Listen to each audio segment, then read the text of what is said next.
इंसान की बनाई हुई सबसे महंगी चीज, ये चीज जमीन के बजाय आसमान में क्यों? कितनी लागत आई?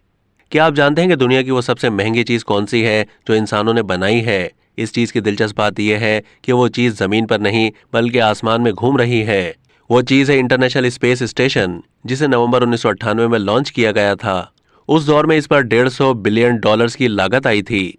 इस स्पेस स्टेशन को बनाना इतना महंगा था कि वो कोई भी एक मुल्क अकेले अखराजात बर्दाश्त नहीं कर सकता था। फिर अमेरिका, जापान, रूस, यूरोप, कनाडा और दीगर कई ममालिक को इंटरनेशनल स्पेस स्टेशन बनाने के लिए मिलकर काम करना पड़ा।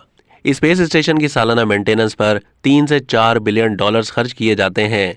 इसके महंगे होने की वजह यह है कि ये असल में एक सैटेलाइट है जो स्पेस लेबोरेटरी की तरह काम करती रही है, जिसमें लोग रहते भी हैं। इंटरनेशनल स्पेस स्टेशन का वजन 4 लाख किलोग्राम में है, जिसे बिजली की फराहमी यकीनी बनाने के लिए इसमें बड़े बड़े सोलर प्लांट नस्ब किए गए हैं, जबकि इसके अंदर में ऑक्सीजन मुहैया करने के लिए वक्तन फवक्तन जमीन से ताज़ा ऑक्सीजन से भरे हुए सप्लाई शटल खला में भेजे जाते हैं। अब तक के लिए इतना ही। मजीद मालूमात के लिए डेली जंग के यूट्यूब चैनल को सब्सक्राइब कीजिए।